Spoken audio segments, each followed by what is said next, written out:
Welcome to Nadia சமையல். இன்றைக்கி என்ன பார்க்க போகிறோம் அப்படின்னா சட்னி தான் பார்க்க போகிறோம். அதுக்கு வந்து நான் பிரண்டை எடுத்திருக்கேன்.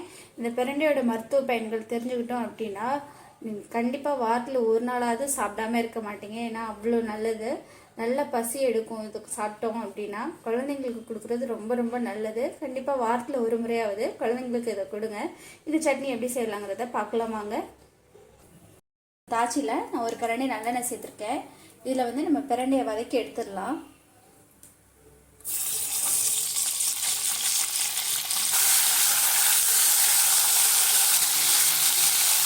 ரெண்டு வதங்கிருச்சு, ரெண்டு நல்லா வதங்கிருச்சு, எடுத்துடலாம். இப்போ அதே எண்ணெயில் நான் ஒரு 8 வரமிளகாய் சேர்த்துருக்கேன். நீங்கள் காரத்துக்கு ஏற்ப நீங்கள் சேர்த்துக்கோங்க. ஒரு சின்ன வெங்காயம் 20 கிட்ட சேர்த்துருக்கேன்.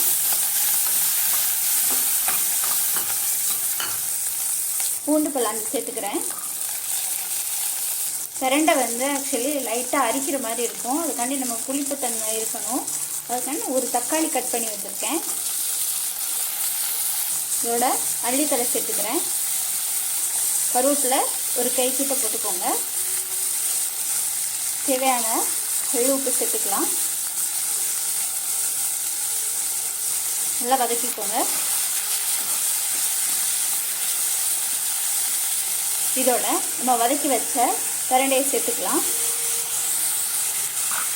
சேர்த்து நல்லா வதக்கிக்கோங்க. இதோட கொஞ்சமாக ஒரு சொல்ல புளி சேர்த்துக்கிறேன்.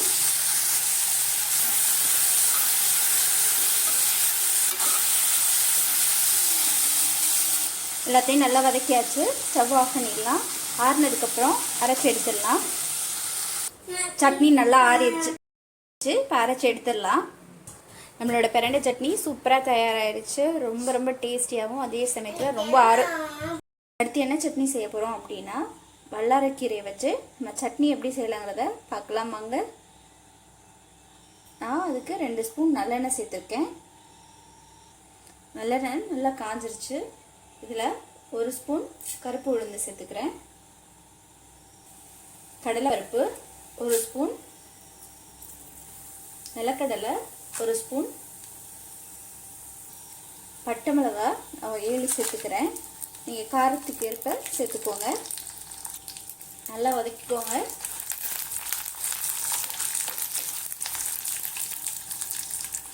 ஒரு 10 பல் பூண்டு உரிச்சு வச்சுருக்கேன். இதோட சேர்த்துக்கலாம். ஒரு பெரிய சைஸ் வெங்காயம் கட் பண்ணி வச்சுருக்கேன். இதோட சேர்த்துக்கலாம். வெங்காயத்தை நல்லா வதக்கிக்கோங்க. வெங்காயம் நல்லா வதங்கிருச்சு. நம்ம வல்லாரைக்கீரையை சேர்த்துடலாம்.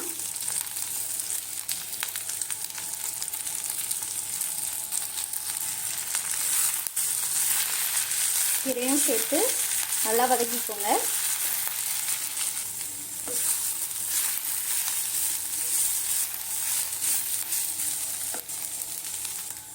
கீரை நல்லா வதங்கிருச்சு.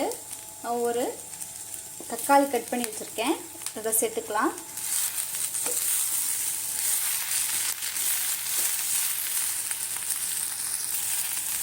கல் உப்பு சேர்த்துக்கலாம். நம்ம வல்லாரைக்கீரை சேர்த்ததுனால கொஞ்சம் லைட்டாக புளி சேர்த்துக்கலாம். சேர்த்து எல்லாத்தையும் நல்லா வதக்கிக்கோங்க.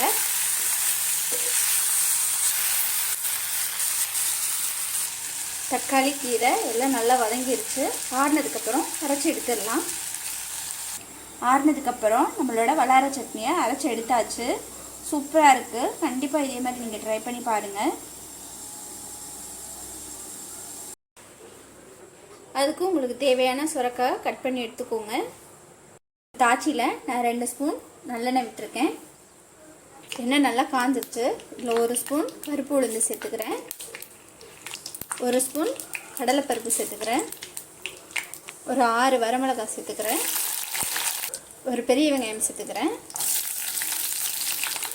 நல்லா வதக்கிக்கோங்க. வெங்காயம் நல்லா வதங்கணும். இதில் நான் ஒரு 6-7 பூண்டு பல் சேர்த்துக்கிறேன்.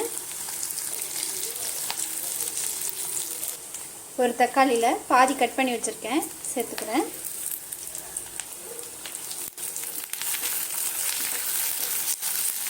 தக்காளி நல்லா வதங்கட்டும். ஒரு 1/4 ஸ்பூன் கிட்ட கல் உப்பு சேர்த்துக்கிறேன்.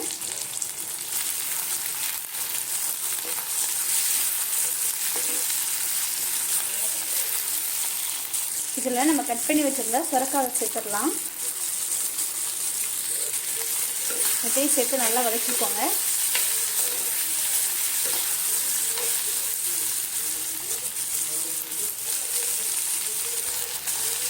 கொஞ்சமாக புளி சேர்த்துக்கலாம். அதையும் சேர்த்து நல்லா வதக்கிக்கோங்க.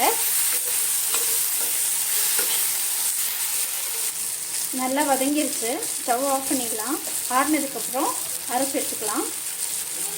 நல்லா ஆறிடுச்சு, அரைச்சி எடுத்துடலாம். சட்னி அரைச்சி எடுத்தாச்சு. நம்ம தாளிச்சிடலாம். 1 ஸ்பூன் நல்லெண்ணெய் சேர்த்துருக்கேன். கடுகு உளுந்து பருப்பு சேர்த்துக்கலாம். நல்லா பொரிஞ்சிருச்சு. 2 பட்டை மிளகாய் சேர்த்துக்கிறேன். கருவேப்பிலை சேர்த்துக்கலாம். ரெடி ஆயிடுச்சு. இது அப்படியே நம்ம சட்னியில் போட்டுடலாம்.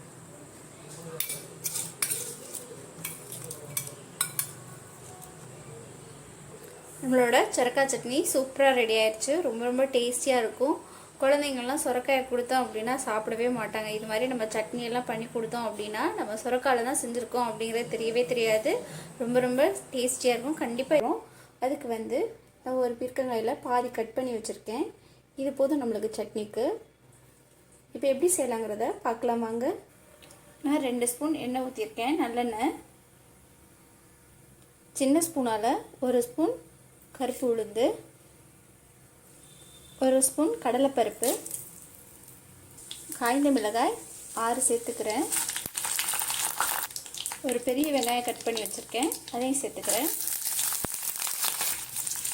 இது நல்லா வதக்கிக்கோங்க. பூண்டு நான் ஒரு 5 பல் எடுத்திருக்கேன். தோல் உரிக்காமல் எடுத்திருக்கேன்.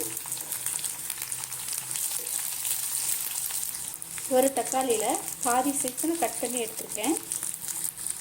இதோட சேர்த்துக்கலாம். சேர்த்து நல்லா வதக்கிக்கோங்க.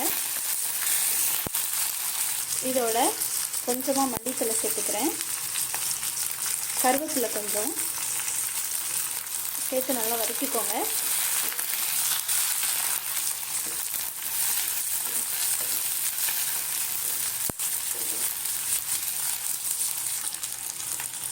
சில குழந்தைங்க அந்த காயை விரும்பி கூட சாப்பிட மாட்டாங்க. நம்ம இது மாதிரி சட்னி செஞ்சு கொடுத்தோம் அப்படின்னா சாப்பிடுவாங்க. சேர்த்து இதே நல்லா வதக்கிக்கலாம். சின்ன ஸ்பூனால் 1 ஸ்பூன் கல் உப்பு சேர்த்துக்கிறேன். இதோட கொஞ்சமாக நான் புளி சேர்த்துக்கிறேன். சேர்த்து எல்லாத்தையும் நல்லா வதக்கிக்கோங்க. காயெல்லாம் நல்லா வதங்கிருச்சு. இது ஆறினதுக்கப்புறம் நம்ம அரைச்சி எடுத்துடலாம். ஆறிடுச்சு, நம்ம அரைச்சி எடுத்துடலாம். இப்போ சட்னியை அரைச்சாச்சு. ரொம்ப ரொம்ப டேஸ்டியாக இருக்கும். கண்டிப்பாக நீங்கள் இதை செஞ்சு பாருங்கள். என்னோடய வீடியோஸ் எல்லாம் பிடிச்சிருந்தது அப்படின்னா லைக் பண்ணுங்கள், ஷேர் பண்ணுங்கள், மறக்காமல் சப்ஸ்கிரைப் பண்ணுங்கள். பக்கத்தில் இருக்க பெல் பட்டனை ப்ரெஸ் பண்ணி ஆல்ங்கிற ஆப்ஷனை கிளிக் பண்ணுங்கள். அப்போ தான் நான் போடுற வீடியோஸ் எல்லாம் நோட்டிஃபிகேஷனாக உங்களுக்கு வரும். என்னோடய வீடியோவை முழுமையாக பார்த்ததுக்கு ரொம்ப ரொம்ப நன்றி.